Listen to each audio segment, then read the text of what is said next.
আমার কাছে ছুটির দিন মানেই হচ্ছে সারাদিন নিজের পছন্দের খাবারগুলো খাওয়া। হ্যালো এভরিওয়ান, আসসালামু আলাইকুম। আজকে তোমাদের সাথে শেয়ার করবো আমার ছুটির দিন সারাদিন আমি কি কি খেলাম সেটার একটা ছোট্ট ভিডিও। আই হোপ ভিডিওটা তোমাদের অনেক ভালো লাগবে। সকালবেলা ঘুম থেকে উঠে ফ্রেশ হয়ে খেয়েছিলাম পাতলা খিচুড়ি। এটা বিফ দিয়ে রান্না করা হয়েছিল, সাথে লেবু দিয়ে খেতে অনেক মজা লাগতেছিল। এই টাইপ খিচুড়ি যদি তোমরা লেবু দিয়ে খাও অনেকটা হালিমের মতো লাগে। তারপর সরাসরি চলে আসলাম দুপুরের খাবারে ছিল কাঁচা টমেটো ভর্তা। এটা আমার এত বেশি পছন্দ। এই ভর্তাটা জাস্ট টমেটোটা স্লাইস করে কেটে কাঁচামরিচ, ধনিয়া পাতা আর হচ্ছে পেঁয়াজ লবণ দিয়ে মাখালি হয়ে যায়। এটা গরম ভাত দিয়ে খেতে এত মজা লাগে।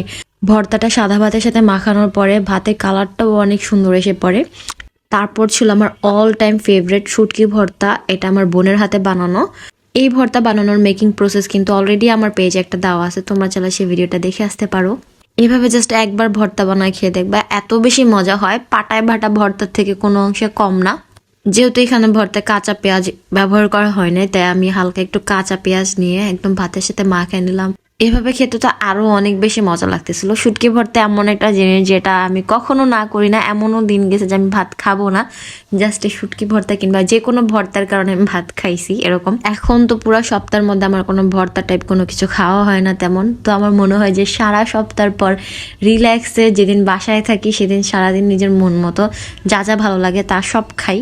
ভর্তা দিয়ে খাওয়া শেষ করে নিলাম লাল শাকটা খেতে এত মজা হয়েছিল, সাথে শুকনা মরিচ দেওয়া হয়েছিল আস্ত আস্ত। তো এভাবে শাকের সাথে শুকনা মরিচ চাপায় খেতে না অনেক মজা লাগে। লিটারেলি ইডিট করতে যে আমার মুখে পানি চলে আসছে। আমি প্রচন্ড পরিমাণে ফুডি, খাবার আমার অনেক পছন্দ, কিন্তু অবশ্যই সেটা হতে হবে আমার পছন্দের খাবার। শাক হচ্ছে আমার পছন্দ তালিকার মধ্যে একটা। শাক সবজি আমার অনেক পছন্দ। দেন দুপুরের লাস্টলি খাওয়াটা শেষ করবো হচ্ছে মুরগির মাংস দিয়ে। এটা জাস্ট পানি ছাড়া কষায় রান্না করা হয়েছে। তরকারির কালারটা ক্যামেরাতে বোঝা যাইতেছে না, বাট এটা একদম রেডিশ টাইপের ছিল। আর মাংসের সাথে আমার অলওয়েজ কাঁচা পেঁয়াজ দিয়ে ভাত খেতে অনেক মজা লাগে। তারপর খাবার শেষে আমি একটু তেঁতুল খাইছিলাম। এই যে লবণটা যে দেখতেছো এটা কিন্তু স্পেশাল একটা লবণ। স্পেশাল বলার কারণ হইতেছে এটা আমার বোনের স্টুডেন্ট বানায় দিয়েছে। এখানে জাস্ট বিট লবণ আর শুকনো মরিচ তেলে একদম পাটায় বেটে মিহি করে ফেলা হয়েছে। এটা তেঁতুল দিয়ে খেতে অনেক মজা লাগতেছিল। যারা আমার মতো টক খেতে অনেক পছন্দ করো তারা এভাবে লবণটা বাসায় বানায় রেখে দিবা, যখনই মন চাইবে তখন এভাবে খেয়ে নেবা, এত বেশি মজা।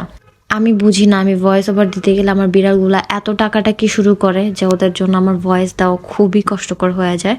যাই হোক, তারপর সন্ধ্যায় আমি খেয়েছিলাম এটা কোন আইসক্রিম। তারপর চলে গেলাম একদম রাতের খাবারে। রাতে কখনোই আমি ভারী খাবার খাই না। রাতের খাবারটা আমি একদম চেষ্টা করি যে একদম হালকা পাতলার মধ্যে খাওয়ার। তো রাতের খাবারে ছিল চিতই পিঠা, সাথে 2 ধরনের ভর্তা। চিতই পিঠা বাসায় বানানো না, বাইরে থেকে আনা হয়েছিল।